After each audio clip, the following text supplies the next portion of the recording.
Governor Hogan, it's a pleasure to welcome you back to the Niskanen Center. I'm Kodiak Hill-Davis, the Director of Government Affairs, and I'll be the moderator, the interviewer, and facilitating the Q&A for today's discussion.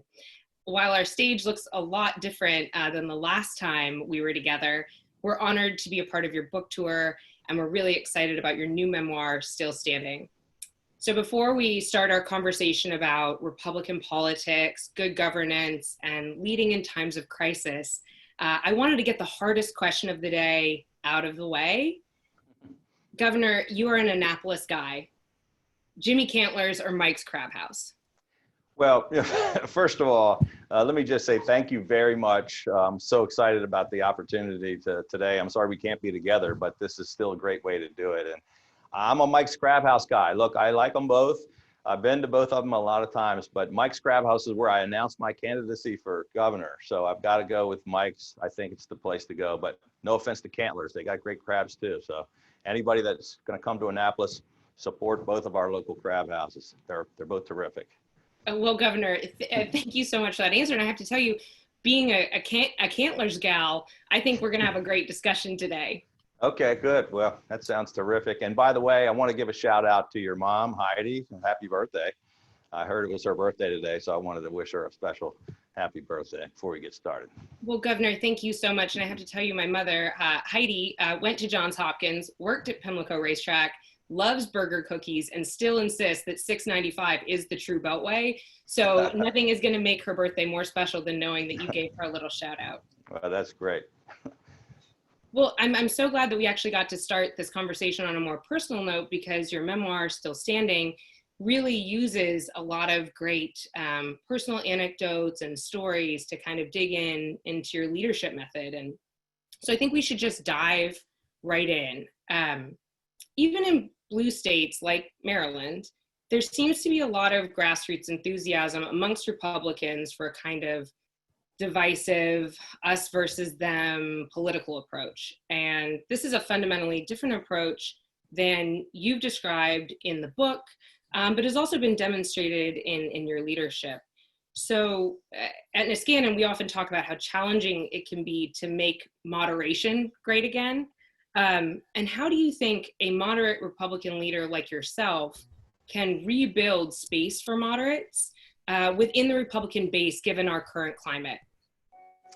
Well, you know, I would argue that there's sort of angry divisiveness in both parties, on the extremes of both parties. And sometimes, you know, the loudest voices are the ones that, you know, a lot of people pay attention to.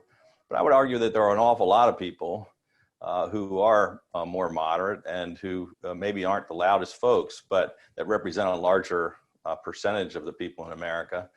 And in our state, you know, it turns out we're one of the, in 2014, when I was elected, we had the highest Democratic registration of any state in America. And the only way I was able to be elected was to somehow convince all of the Republicans and then nearly all of the independents and a big chunk of Democrats that I was going to do a better job as governor. And I put together kind of a nonpartisan coalition of folks that really wanted to see us go in a different direction in the state. Small business owners that were fed up with what was happening with our economy and 43 taxes in a row. And they kind of voted for me based on the fact that I was talking about, let's bring all the parties together and find some common sense bipartisan solutions. And that's the way we've tried to govern. It's why I think I was reelected in a state like Maryland in a really blue year with a huge blue wave. I was only the second Republican in 242 years in our state to be reelected. And I think it's because it turns out that a majority of Republicans, a large majority of Republicans and Democrats and independents really like this idea of a more civil discussion and about trying to work together across the aisle to get things done. And they're not really in favor of just the shouting and the angry voices and the divisiveness and dysfunction. So I think there's a hope for after November, we can sit down and take a look at what direction the Republican Party goes. And I want to be a part of that discussion. Well, I know that what you just described seems to me to be the way forward. And I think Niskanen Center would be in agreement with that. And one of the points that you address in the book, I think, speaks to that, which is that you're a Republican unicorn of sorts. In fact, you and Governor Charlie Baker both enjoy some of the highest approval ratings in the country while being Republican governors of very blue states. And it seems to me that this is kind of the public's recognition that a one party unchecked isn't going to yield the best outcomes. And what lessons do you think you've learned about good governance in this dynamic? You've talked about how you put together your kind of nonpartisan or bipartisan coalitions. Is there more to that? I think, Charlie Baker and I, and there are a number of other governors, Republican governors in blue states as well, who out of necessity, we've had to do these things in order to get anything done. My legislature, for example, both houses of my legislature are very liberal Democrats. You would say, how could we ever get anything done? But we've been pretty successful in accomplishing some really substantial solutions to some major problems by working with them, even though we might have come at things from a different perspective with different ideas on the solutions. We found that middle ground where we could all stand together. And I think that, if you're a Republican governor in a red state or a Democratic governor in a blue state, you don't ever have to kind of reach beyond your base. But guys like Charlie Baker and I, out of necessity, that's the way we've governed. And it just turns out that that's what most people want. It's what people are happy with that. And in spite of what we hear about the politics today, and I think it's why the voters, for almost 6 years now have rewarded both of us with very high job approval ratings, because they tend to appreciate that kind of governing. I think one of the challenges is that bipartisanship, at least on the national level, is often touted as kind of a point of weakness, or it's not a positive attribute. And I think what you've just described, it would be great to see that scaled up, I think.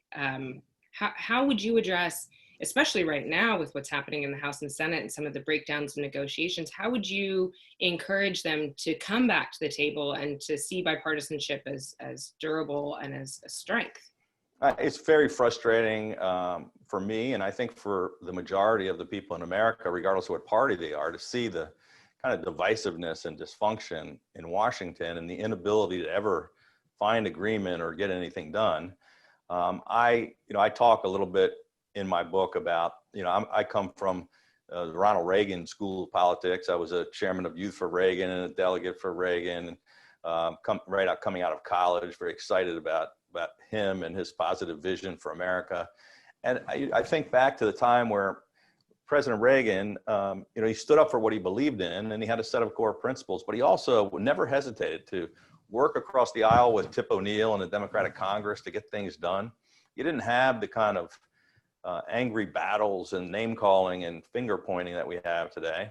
And I think a lot of people would hearken back to a kinder, gentler politics where we actually are more effective at reaching consensus and solving problems.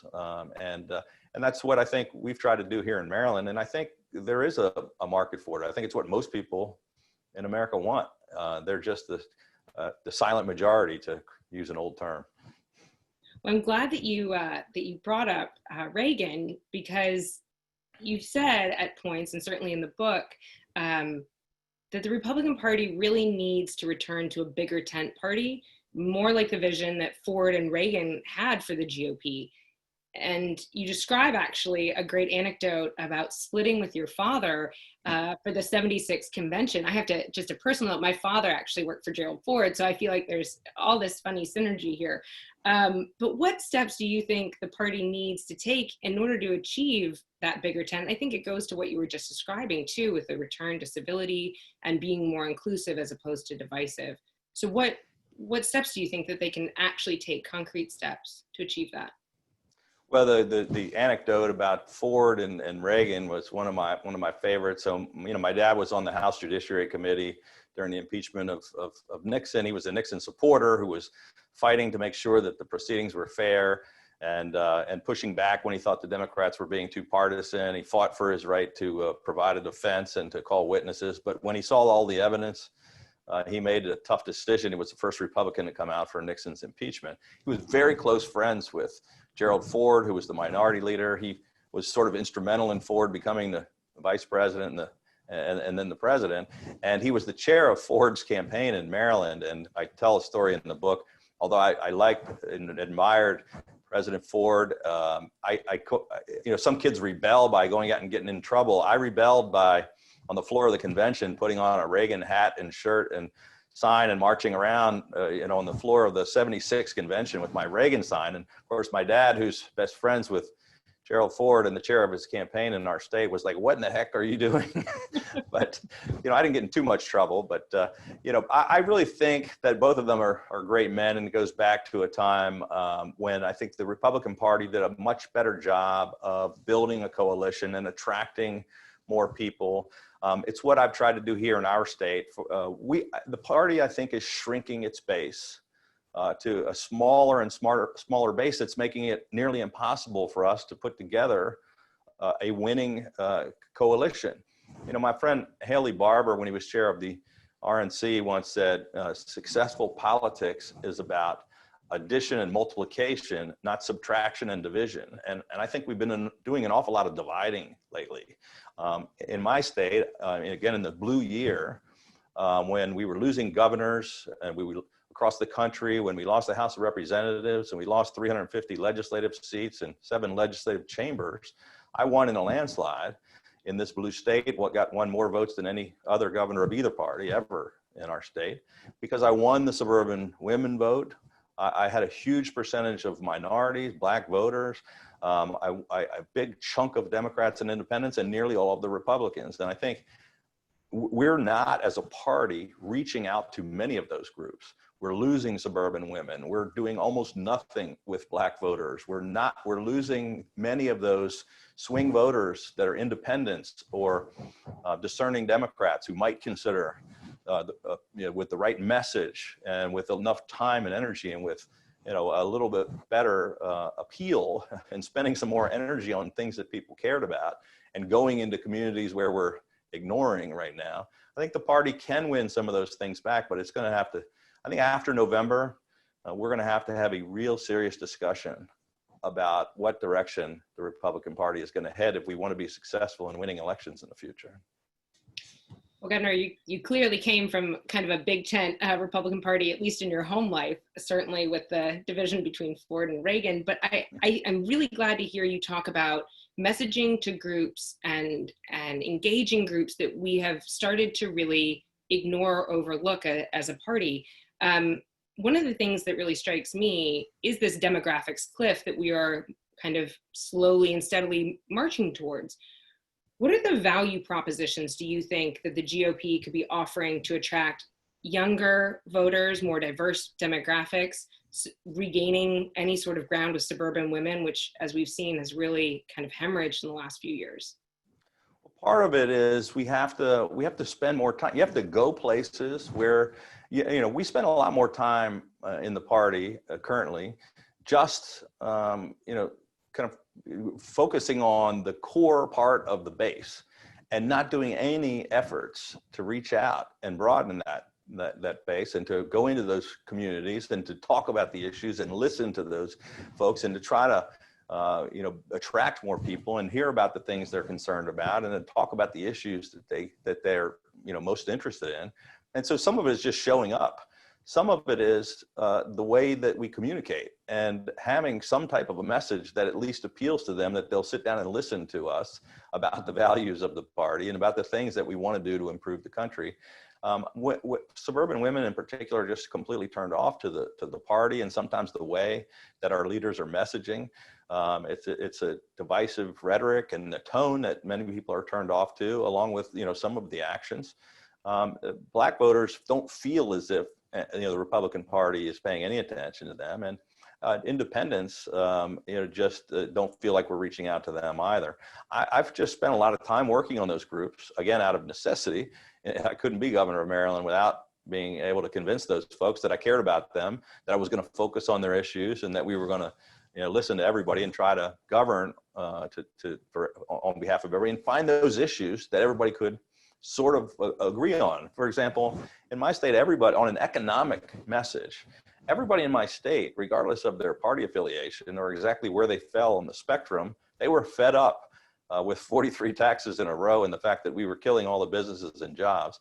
And when I said, as a lifelong small business owner, we were going to work to get Maryland back on track, that was something that resonated. I didn't get into divisive arguments with them about every particular social issue along the spectrum, and just have arguments with each different group that was in our state. I focused on the things where we could find agreement to move the state forward. And we came in and made a dramatic difference. We went from, our overall economic performance was 49th out of 50 states. We went to the top 10, had the best economic turnaround in America.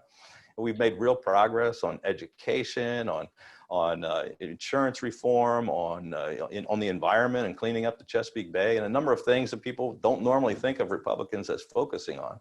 But at the end, the voters rewarded us with saying, hey, this is the kind of governance that we want. I think Republicans have to be able to talk to different groups and focus on other issues and make sure that we're appealing to a broader base of people.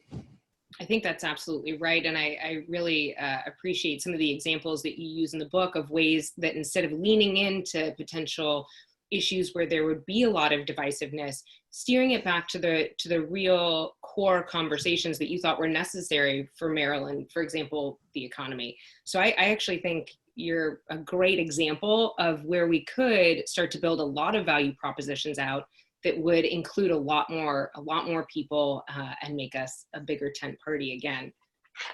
So, and this is a little bit of a more challenging question, but it dovetails nicely into what we've just been talking about, which is really the sense that the Republican Party as it currently stands isn't necessarily a party that feels inclusive.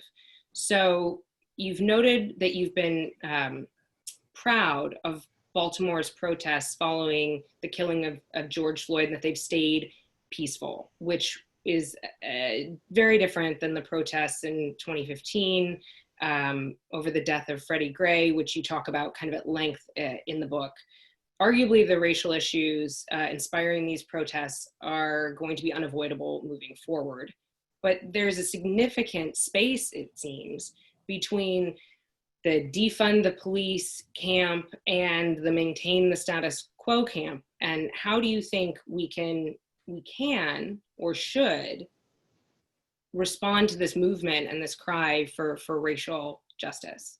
It's a great question and a very important question for us to address as Republicans. And just to go back to the stories, you mentioned Freddie Gray. I had just been elected governor. I'd only been governor for 89 days when, after the tragic death of Freddie Gray, we had the worst violence in 47 years break out in our largest city of Baltimore.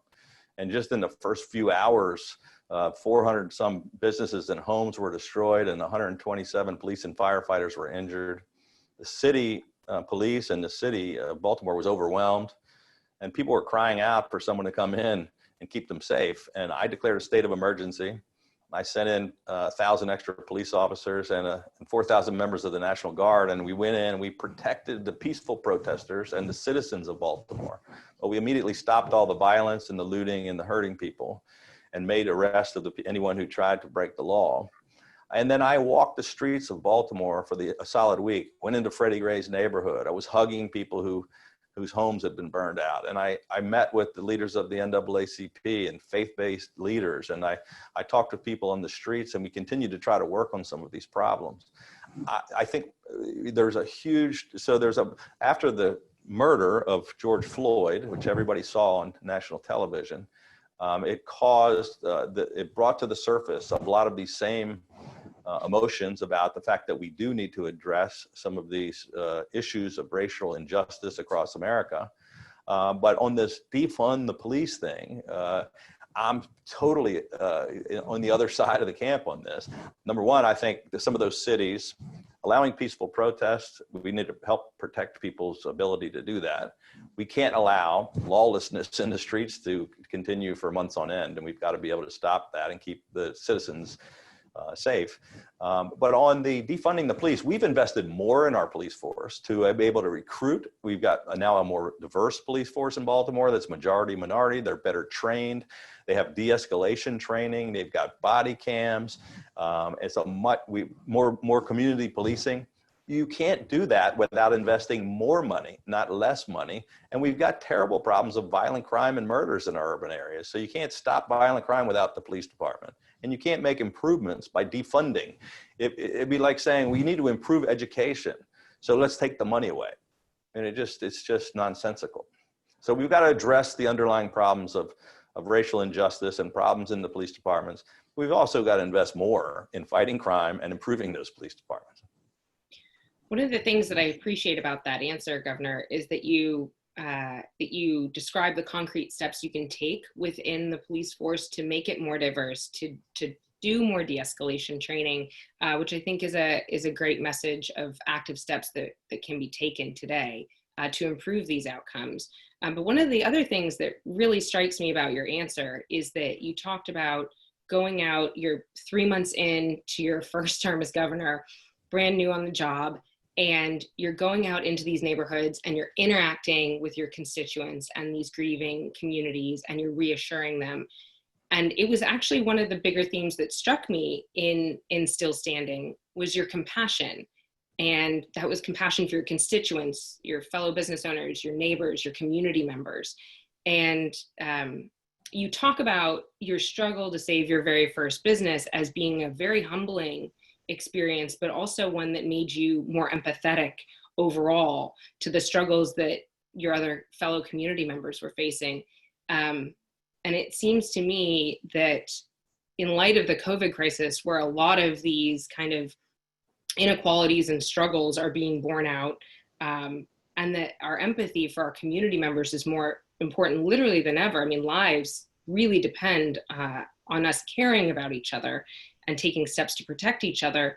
What do you think empathetic republicanism, or as Bush 43's line would have been, compassionate conservatism, looks like to you?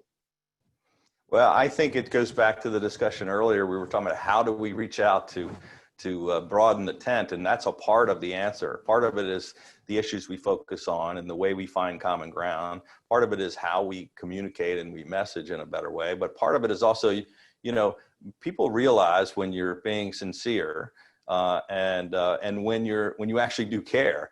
And I think I hear that a lot from folks in the state. They'll say, I don't always agree with you on every issue. There's an awful lot of Democrats in the state. I don't agree with you on everything, but I can tell that you care about the people in the state and that you always, tell it like it is. So people, I think, appreciate honesty and directness, frankness, and they appreciate someone who does show that they care. That was a big part of, I felt like part of my role was being consoler in chief. I mean, I had to go actually fight the violence and command a 5,000 person army and make lots of decisions. We're doing that now on COVID, which is incredible, hundreds of decisions over 5 months to keep people safe and try to protect our economy. Some of it is just, letting people know that it's going to be okay and know that somebody's got their back and that we're looking out for them and that we're trying to keep them safe.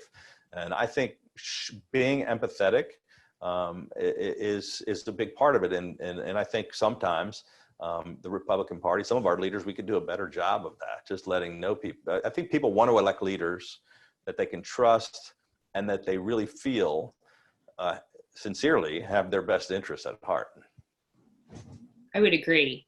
And I think I'm really glad that we've also segued a little bit into the COVID crisis, because it's pretty remarkable that we're 25 minutes into this conversation. We haven't really dug into this thing that kind of has taken up, usurped so much air in the room. And in fact, I think it's the first time I've spent 25 minutes not talking about COVID in 5 months. So thank you.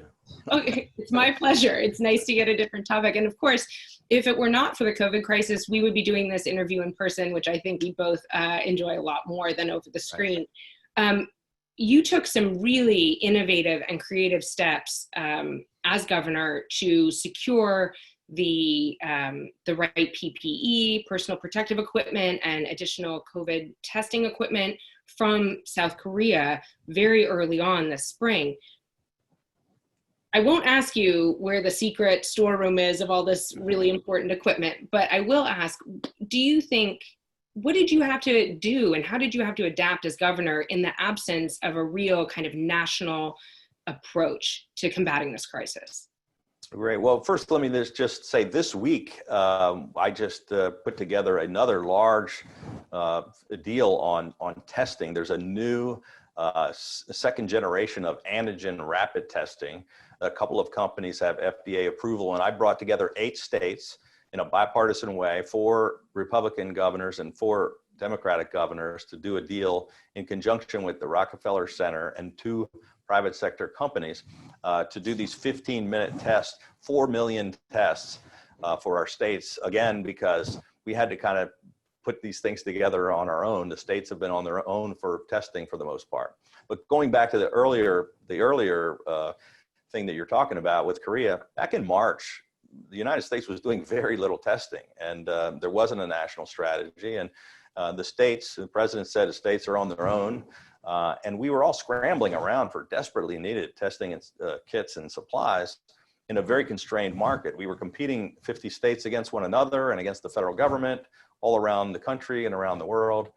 And my wife is from South Korea. I enlisted her help. We knew President Moon and we knew the Ambassador Lee.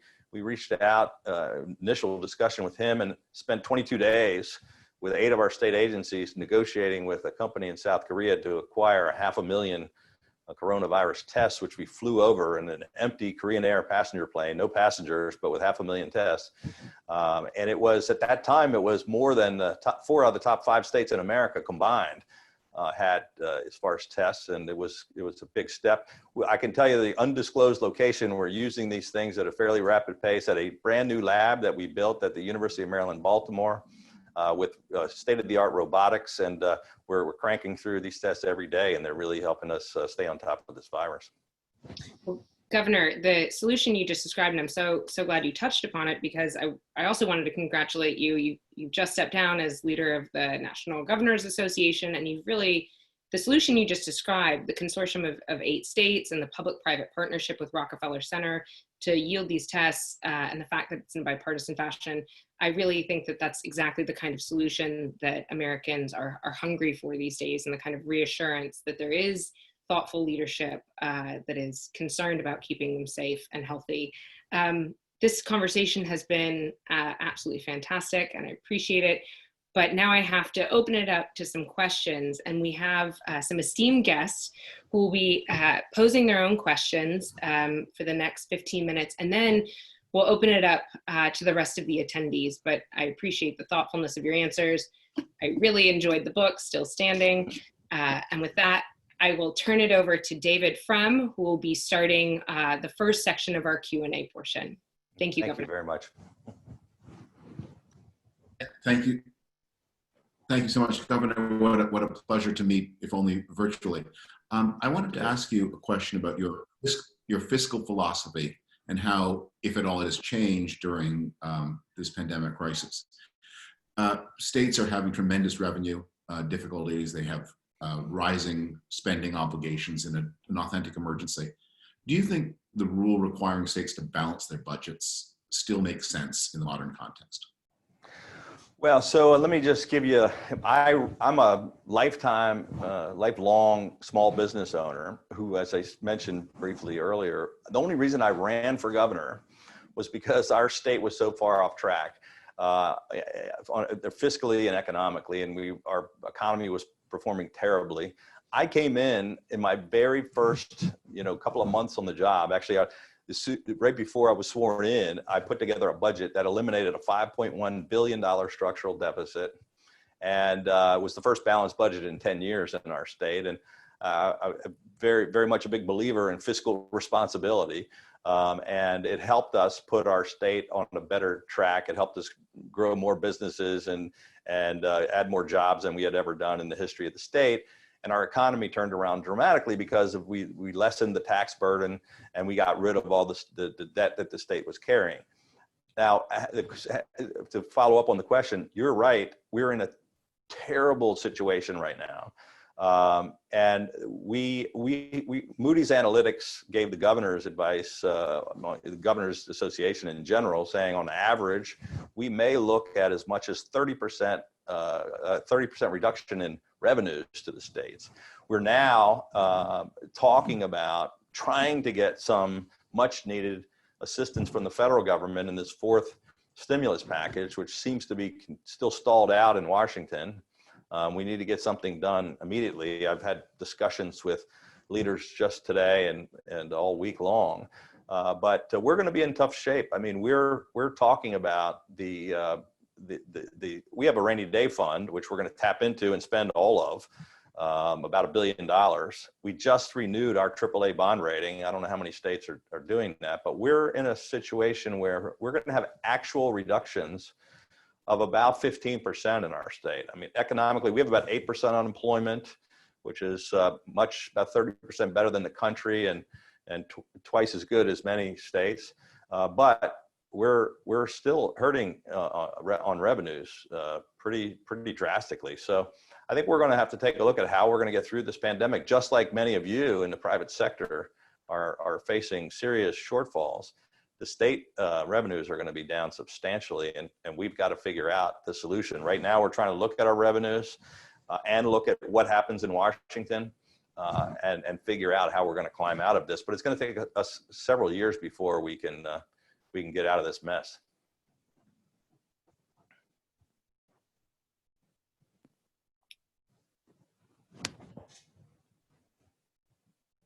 Evan, I'll turn it over to you. Okay, great. I just wanted to wait for the prompt there. Governor Hogan, it's great to see you and great to have an opportunity to speak a little bit with you. And thank you to the Niskanen Center and you, Governor, for making this possible. Thank you, Evan. I've really enjoyed your comments so far, and you've given so much hope to Republicans and other Americans with your brand of unifying leadership. And I couldn't support more your comments about wanting to broaden the reach of the party and make it a big tent party and go into communities where you don't see a lot of Republican elected leaders looking for votes in recent years. I think you're absolutely right about that, and that's the kind of leadership we need, and I certainly encourage it. One challenge we face on that front is that, because of course we've known for years that we've needed to do this. And then in 2016, we went in the opposite direction. But we've known for a while that we were going to need to appeal to more Americans. That's the good thing for the country, and it's the smart political thing to do too. So it all makes sense, but we do face some challenges on that front, in that we have a contingent of our party that doesn't see it that way, that doesn't want that. On the most extreme end, we saw the Unite the Right crowd in Charlottesville in 2017 arguing for a totally different direction. More recently, the president retweeted a video of one of his supporters yelling "white power," and I was just crushed to see that no elected Republicans in Washington really could stand up and condemn that even, which I think spoke to some of the challenges. But as much as we proactively go into these spaces that we're not seeing much now, or in recent years as Republicans, how do we handle the part of our party that doesn't think we should go in that direction? Is it, do we try to reform them over a longer period of time and attract more, votes from minorities and youth and women over time? Or is there, a cleaner break that needs to happen in this new era of awareness of continued racial problems? What do we do? How do we approach that part of the challenge? Evan, thank you. I think this is probably at the heart of the discussion that we have to figure out. We're probably not going to figure it out until after November. And I think regardless of what happens in November, we have to have these discussions within the party. There was somewhat of a hostile takeover that took place in 2016. We're going in a different direction. I've been arguing since before that, though, since when I was first elected, about trying to avoid the extremes of either party. And I would argue that the Democratic Party is really moving far to the left, and very extreme elements in their party that seem to be dragging them in a certain direction. With, you're talking about, the small portion of the Republican Party seems to be getting all of the attention. My comments earlier were that I think that doesn't represent a majority of America. And there's a group called More in Common that did a national survey. There was a piece in the New York Times that talked about, I think 76% of the people in America are completely disgusted with politics, and they don't believe in the extremes of either party.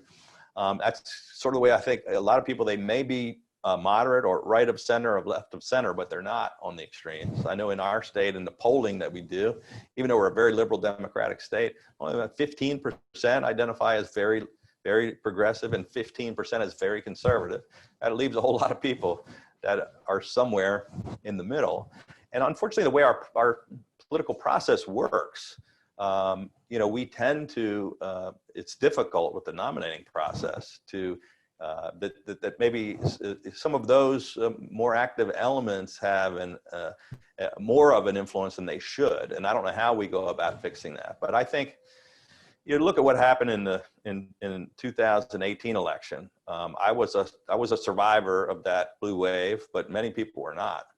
If we have that kind of a reaction to the Republican Party in November, either at the top of the ticket and or down ballot, an awful lot of people are going to be saying, hey, we have to re-examine where we go from here. And I'm hoping that we can have an honest discussion, and people like you and many of the people that are involved in this group and that are talking with us today, we have to be part of that discussion. Otherwise, the Republican Party is not going to win elections in the future. It's just that simple. Yeah, thank you.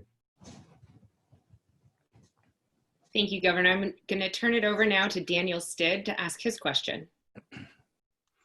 Governor Hogan, Daniel Stid here from the Hewlett Foundation. Thank you for your leadership and example over the past few months. My question builds on the discussion we were just having about the future of the Republican Party and your role in that. I think the team at the Niskanen Center has been very insightful on thinking about how political parties change and the role of leaders and factions and pushing them in different directions. There's I think you can see the regrouping of a Tea Party-esque faction led by maybe Senator Cruz, the members of the House Freedom Caucus. You can see when after the current president leaves, there's kind of a set of senators, Josh Hawley, Tom Cotton, that would push ahead with maybe even in a more systematic way, likely in a more systematic way with his thinking on economic and foreign policy. Do you envision a third faction emerging that would reflect the approach to politics and governance that you and Governor Baker have brought to bear? And what would you see as kind of the two or three principles if you put yourself on the convention in 2024? What would be the fighting faith that you'd want on the T-shirt of the young Larry Hogan at that point in time that would represent the principles of this faction? Well, first of all, I just want to thank all of you for having such an important role in this discussion, because I think it's critically important. And I do think we're going to have that discussion, and that you are all going to be hopefully a part of moving in that direction. You're right. I don't know if it's going to be in just a couple of months or if it's going to be further down the road, but at some point the party is going to move beyond Donald Trump, and we're going to decide, are we going to have the next version of somebody who's going to take on the mantle of President Trump. And there are a whole lot of people, I think, that are fighting to be in that lane. Maybe there's probably at least a dozen or so. And then there are others, I think, that are going to say, should we maybe think about getting back to our roots and more in the Reagan-Bush kind of tradition or of the party. And then, and there are a number of leaders, I think, that are in that space. They've been a little quiet, and maybe not, they've been pushed to the side for the past couple of years, but there are some smart people, like many of you. There are some elected leaders that are willing to talk about and stand up and go in a different direction. And I think we just have to have that debate. I don't know. And this is really, people say, well, you wrote a book, you must have done that as a precursor to wanting to run for something in the future. That really is not my intention. And I don't even know, I don't really care so much at all about a future, my future in the Republican Party, but I really care very deeply about making sure that there is a future for the Republican Party that I've spent my whole life, working for and fighting for. And I think we ought to we're going to sit down and say, how do we get back to our core principles and what are the things we should focus on?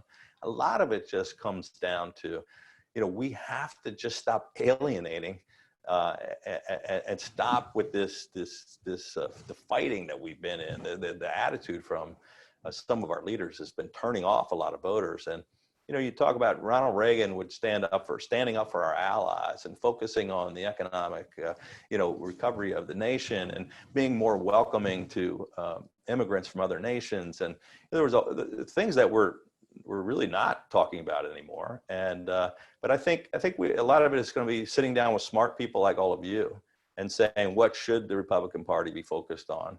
And how do we go about articulating a better vision for the future and a more positive, hopeful vision, rather than just a negative view, which is what I think we spend a lot of time talking about. Thank you, Governor. That's a great segue. I actually had the distinct pleasure of asking a question on behalf of one of our senior fellows at the Niskanen Center, Linda Chavez, who unfortunately could not be here today, but did submit a question. So I'll be reading it for her, and I think it speaks to one of your final Linda's points. A wonderful Marylander, very old friend, and I'm sorry she's not with us today, but I'm glad she's asking a question. All right, here goes. Ronald Reagan once said that immigrants brought with them courage and the values of family, work, and freedom, and then pledged that we can make America great again. What should the GOP do to return the party to its traditional welcome of immigrants who are so vital to our economy and who renew America in every generation? Well, Linda's been a great leader in that regard, and she's a terrific spokesman and speaks very passionately on this subject. I'm sorry she's not here with us today. It's funny that she brought up, I often say, make America great again was Ronald Reagan's statement. It's sort of taken on a new meaning lately, but it was co-opted from my hero, Ronald Reagan, who first coined the phrase and used it in a totally different manner. But I think we do, look, we've got to be more welcoming. America is built on immigrants from all around the world in every generation. All of my grandparents, great grandparents, all immigrated from Ireland with nothing but their shirt on their back. And my wife is a first generation immigrant from South Korea who came here not speaking the language and it's just made a success of herself. I think we've got to figure out the immigration problems and find a path to citizenship. And I think we've got to do a much better job of not, again, demonizing and turning this issue into a weapon, and just figure out a way to work together with Republicans and Democrats to come up with common sense solutions to this problem. And we've got to be, all those people that look to America as the place that it shouldn't be, we shouldn't take away that desire to live in the greatest country in the world. And we just got to make sure people have a path to citizenship and a path to go through legal immigration, and while still keeping our borders secure and safe. I'm sorry that Linda couldn't be here. I'm sure she would have appreciated your answer. So with that, I'm going to start moving through the Q&A portion that we've opened up to the participants today. And I think the first question is really great, and I look forward to reading it. I appreciate your comments today, Governor. What would you say to someone like me, a 25-year-old biracial conservative who is struggling to feel welcome in the GOP, but rejects the progressive platform embraced by the Democratic Party? What would you say to keep people like me in the Republican Party? And boy, isn't that just the question of the day? Wow. Well, first of all, what was the name of the person who asked the question? Do you have it? It's Marquise Guff. Marquise, well, thank you. I'm really glad that you're on here for this discussion. So that makes me feel really great that you that you're here listening and paying attention. So thank you for that. And it's what I was talking about earlier, that we want to be more welcoming. We've got to reach out to people just like you. You know, you talk about a biracial young 25-year-old something. So, you know, I've got, you know, my family is pretty diverse as well. We look like a lot like America. And I mean, I've got 3 daughters that are Asian and a son-in-law who's from Puerto Rico. And, you know, it's like, I have spent a lot of time trying to reach out to young people. By the way, I talked earlier about reaching out to some of these communities. I have a 70% approval rating among Black voters and 75% approval rating among young voters. So somehow, I'm not sure if I can figure out exactly what the formula is, but I think part of it is listening and talking with people in those communities and letting them know that we do care and that we do have better solutions. I think a lot of young people, you automatically assume if you're Black or if you're young or if you're Hispanic or what, that you automatically are going to be a Democrat. And that's just wrong. And we should be the party that's welcoming, that has ideas and that says, hey, we want your ideas and we want people like you in the party. And I think, you know, I'm just excited that you're here and participating. And I'd love to talk to you about what you think we can do to be more welcoming. Great answer, Governor. Moving into the next question by David Horowitz, and I think this is really important, and I'm sorry that I didn't hit on this earlier in our conversation. He asks, don't primaries tend to work against the Big Tent? I think they do, and I'm not sure how we go about fixing that. But when we're talking about, I'm a huge believer in nonpartisan redistricting and fixing the gerrymandering problem that we have in America. Look, both parties are guilty of this, Republicans and Democrats. In my state, we have the most gerrymandered districts in America, and it happens to be Democrats that have been doing the gerrymandering. But I think it has a lot to do with why the primaries elect, in some cases, the most liberal Democrat and the most conservative Republican. They never have to appeal to anyone in the middle. Because there's no general election. All of the races are decided in a primary. And I think drawing fair districts and having the people select their representatives rather than the other way around would be a start in the right direction, maybe help us actually get things done in Congress and in our state legislatures when everybody's not on the extremes, and maybe have some people that are willing to work together, people that when they run for office have to appeal, like I did on a statewide basis, to a broader group of people. In the presidential primary, it's also really difficult, and I don't know how to fix that one. But the people who participate in the process in a primary is always much smaller. We need better turnout. We need people to be more engaged. It's always the most passionate and the most active who turn out in both parties' primaries. It's not always a representation of the average voter in the state or the country. And I'm not sure how we solve it, but that definitely is part of the issue. Absolutely. All right, this question comes from James Newton. Governor Hogan, since Donald Trump took office, he's faced questions about whether he is using the presidency to promote his businesses, since he has given ownership of them to his children, with whom he regularly interacts. You have handed over your businesses to your brother and have now faced some similar questions, including if your decision to cancel the Red Line was influenced by existing business interests.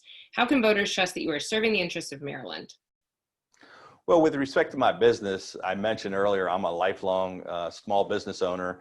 When I was elected, I went to the State Ethics Commission to seek their advice about what to do. They had never had a businessman elected in Maryland before, actually. They were all politicians who didn't have a job. So it was interesting, but they had to figure it out. And they proposed a trust arrangement where I put all of my assets into a trust. And that's exactly what we did. And we're complying with all of the laws, and I've been more transparent and more open than any other governor in the history of the state. With respect to the Red Line, it has nothing to do with my business interest. The Red Line was something that the Washington Post editorial board said never made any economic or transportation sense. It was a boondoggle that our state transportation officials said we should not build. And the previous governor, Martin O'Malley, who was the mayor of Baltimore for 8 years, also didn't build it for 8 years. So there was a story, but it's just a bunch of nonsense and has no truth to it whatsoever.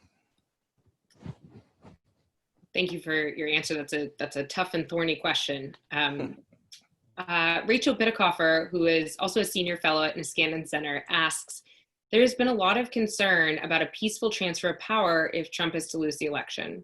Should Trump engage in rhetoric about stolen elections and fraud, many of his supporters may believe it, and some may even be provoked into violence.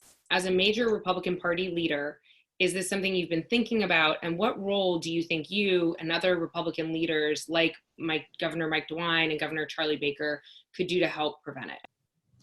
Well, I spoke out right away pretty strongly when the president was making some of those comments, and I thought they were inappropriate and wrong. I don't know. I can't really speak to how he makes the decisions he does about what he says or what he tweets. But I don't think it was appropriate. I don't know how much of it to take seriously or not. But making those kinds of comments certainly was not helpful.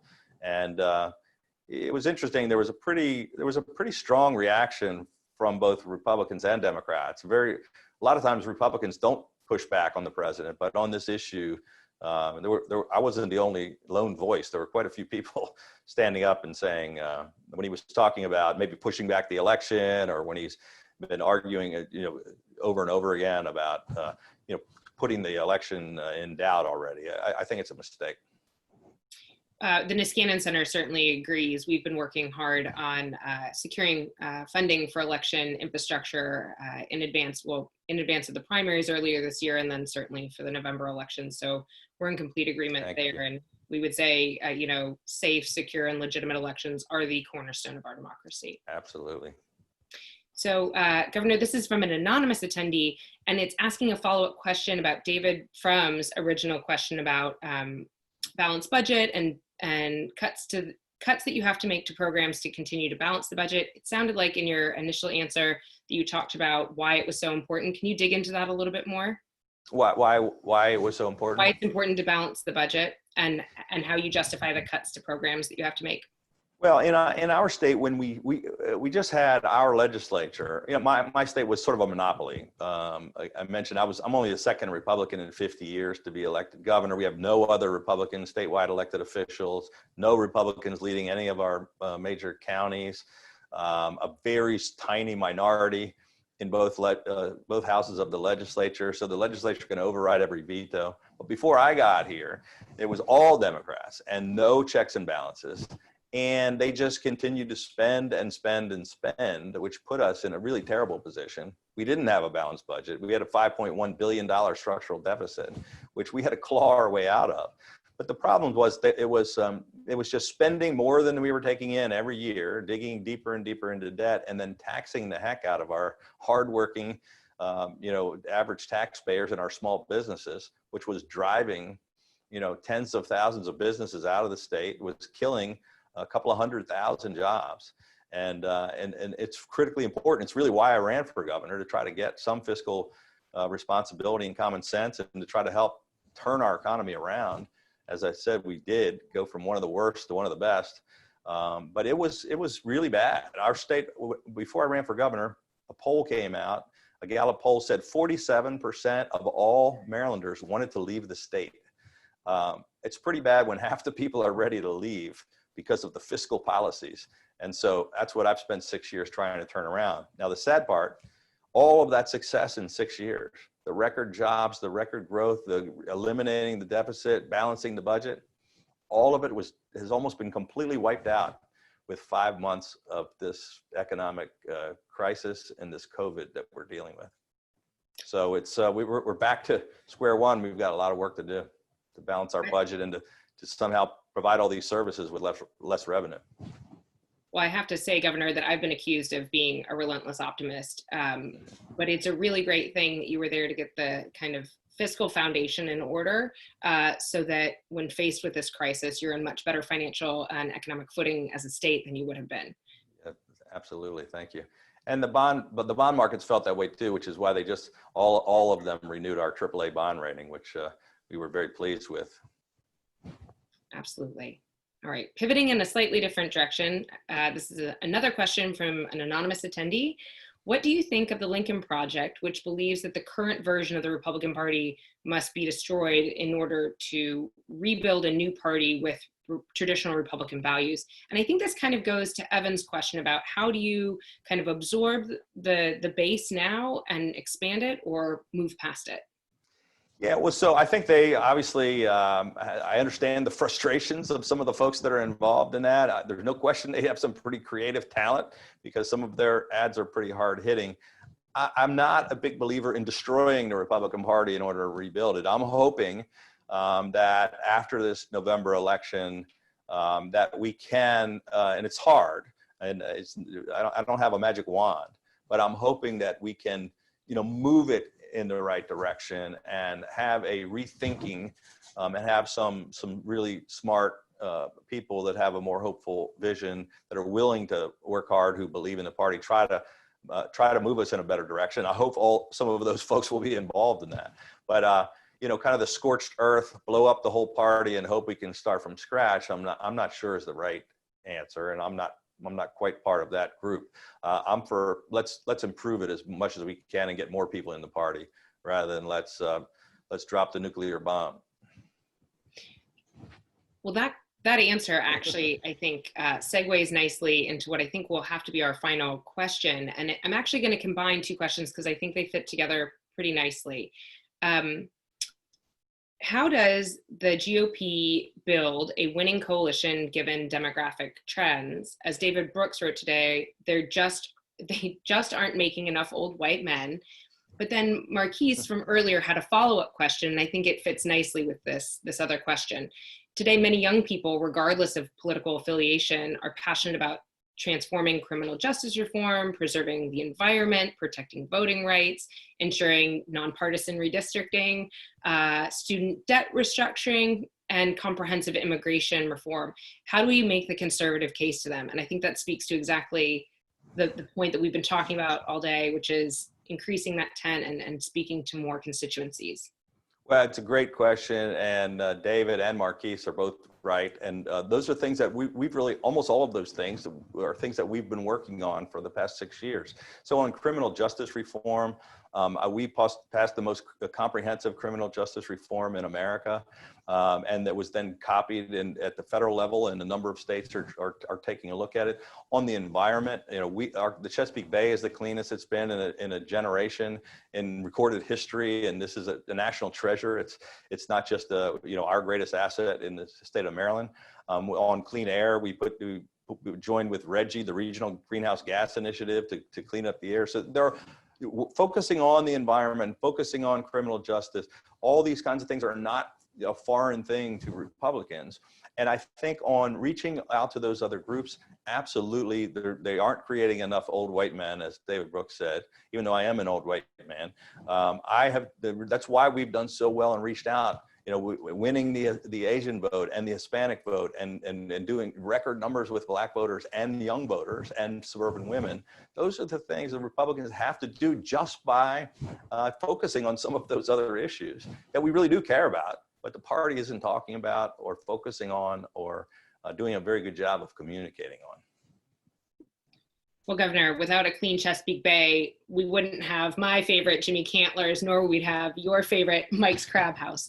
That would be tragic. But the crabs are, population is plentiful. The bay is very clean, and the crabs are great at both places. So we want to invite everybody to come to Annapolis and have crabs with us.